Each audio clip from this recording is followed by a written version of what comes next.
First of all, QEMU is a generic and open source machine emulator and virtualizer which was created on the base of a binary translator which is able to create virtual machines and emulate more than 30 hardware architectures and full system emulation such as i386, x86, 64, RISC-V, ARM, ARCH64 and 32, etc.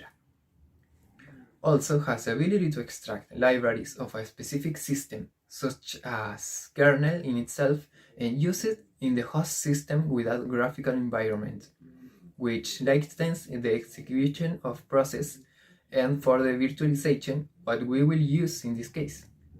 And it's possible thanks to KVM and XEN. KVM is a virtual kernel module which allows Linux system to natively use the CPU, the GPU, monitors, video outputs, USB ports, and every other hardware component available on the host system with a Express PCI ID.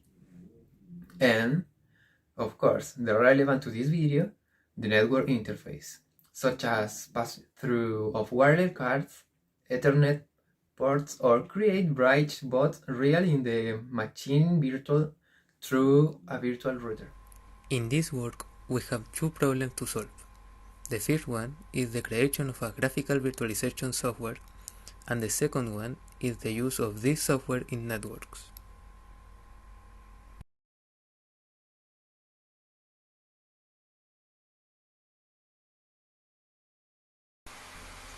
Here we see the compilation of a graphical program to create an application in GTK4.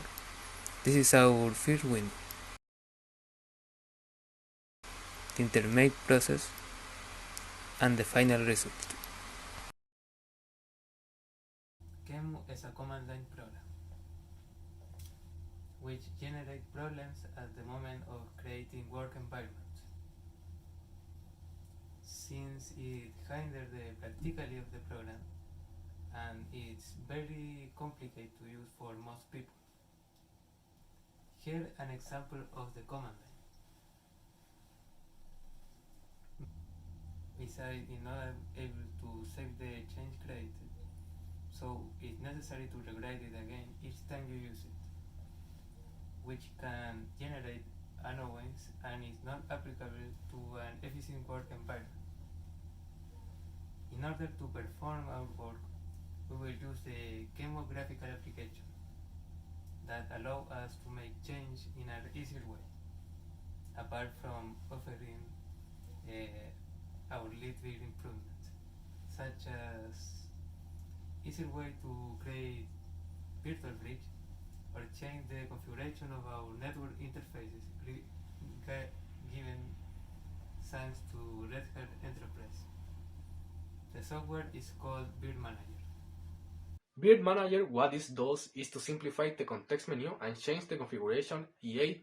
the XML, while we only use the graphical menu, which speed up the work and make it extremely intuitive for any user. Moreover, for advanced user, it is still possible and easy to access the XML file directly to change the configuration, which make it advanced of tool for all kind of people who want to try it. To test its effectiveness in networking related work environment, we will look at some type of connections that we can make in Virt-manager, such as NAT network, virtual bridge and real bridge. The first things what we are going to talk is about NAT connection.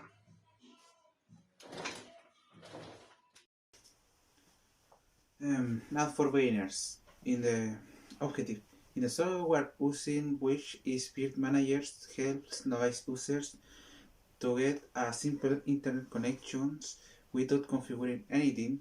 This way they can perform basic tests on their virtual machines. NAT stands for Network Address Translation. As we said, the host has its local IP address and then the router has a public IP address when the host sends packet, it actually sends to the router.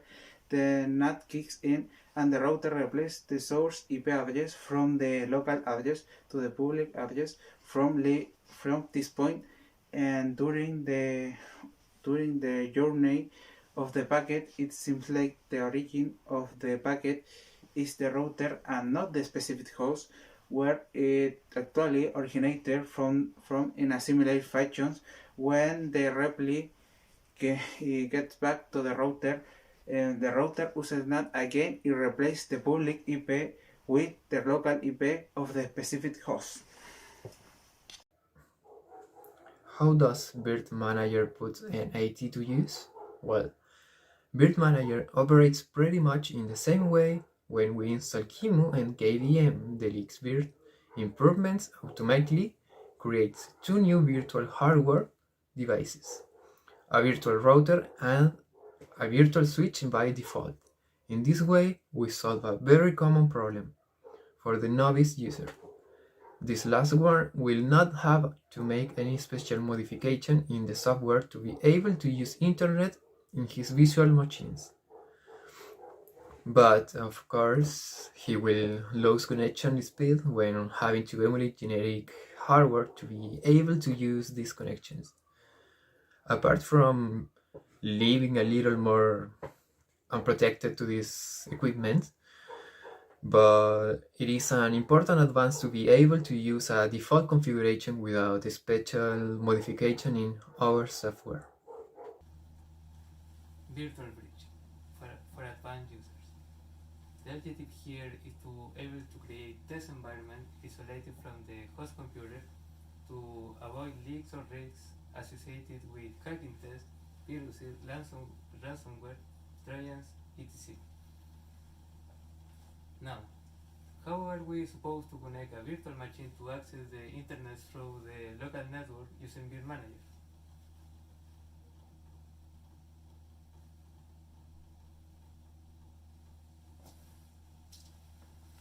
Otro punto. Casi.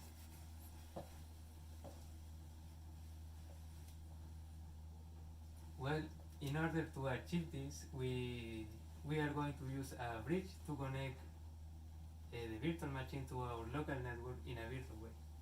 Something that with the default NAT connection of Virt-manager we don't have.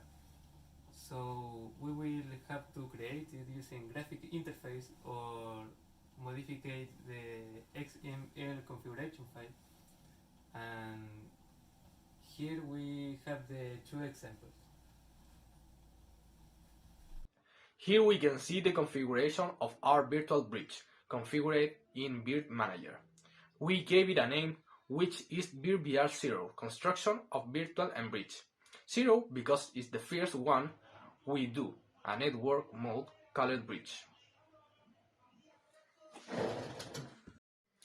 The UUID is auto-generated by the software since this represents a code by which the system will be able to identify it with respect to other network interface or other hardware inside the equipment. We have a range of ports that can use it, the VM from 1024 to 65,535. The IP address represents the virtual router. We have the default net mask, and finally we enable the CDP, which, remembering, is in layer 2 of the OSI model. This will serve us to use a virtual switch later and communicate several virtual machines with each other. With the IP address command, we can see the network interface in our system. Here we can see successfully the creation of our virtual bridge, successfully connected to the network interface WLP3S0, which represents the wireless card in my PC.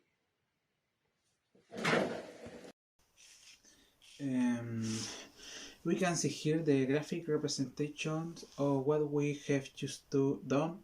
We create a virtual bridge with a virtual switch group which the virtual machines can communicate with each other, that is, to be able to make connection via shell, transfer fields between them via SFTP, or simply leave the PCBs through the virtual router in case you need some auxiliary help. This the development environment also allows us to do hacking tests such as testing the security of the firewall using ransomware to steal information from the other virtual machine and see how they behave in a real test without the need to put a real machine or integrate one of own PC. Real bridge connection. Real performance. Objective. Get the same internet speed, upload and download, in both our real and virtual machines. This is useful if we want to perform a high data traffic in our machines, such as using virtual servers. The first difference between virtual bridge and real bridge is the last one doesn't use a virtual router. What we are going to do instead is to create a new switch, then attach our physical NIC Ethernet port as a slave to this switch. Our host will be connected to the internet via the switch, and we will also use the switch for our virtual machines. This way they will share the same local network and will get their IPs from the physical router. Now, as I use an alternative network manager called command, I cannot use the nmtui command of network manager, which is how it is explained in most wikis or forums regarding this topic. Therefore, we will use a basic network management tool available for a long time in all Unix-based systems, called IP-Link, that will allow us to link the wire network ENP4S0 as a slave of the virtual switch, which we will call BR0, contraction of bridge and zero of the first connection.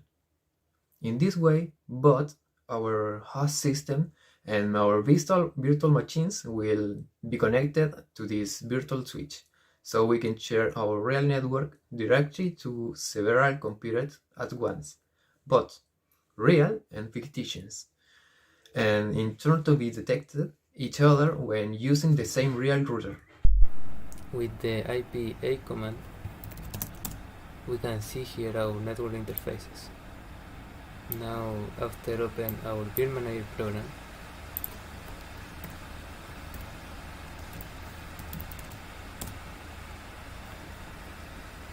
and enable the virtual connection, the virtual bridge here, we can see the virtual bridge is already enabled in the host system. Now if I open a virtual machine,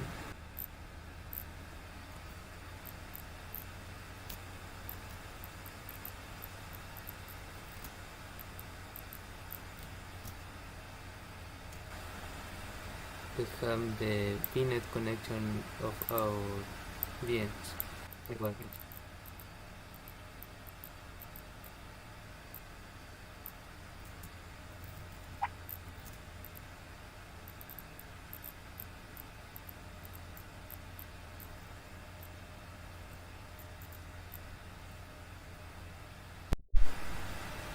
Now to verify that we have done everything correctly, we can use the ping command toward the IP of each virtual machine. In the case of obtaining a response within the VM towards the other virtual machine, is that we have managed to communicate with each other. It's a test basic but useful for the job.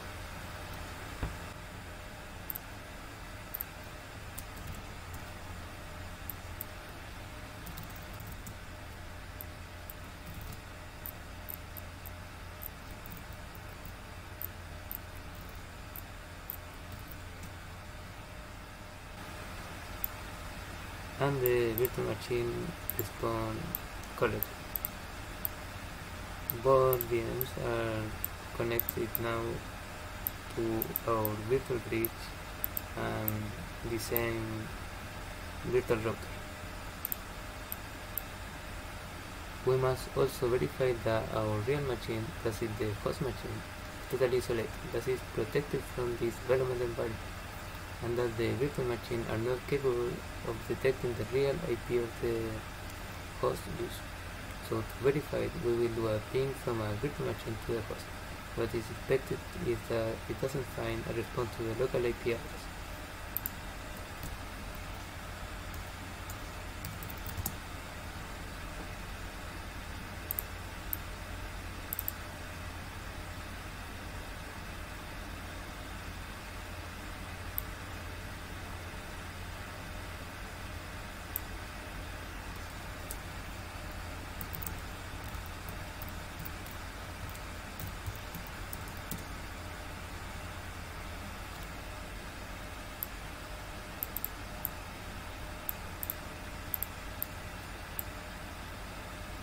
In this way is verifying that our experiment with respect to virtual bridge worked perfectly.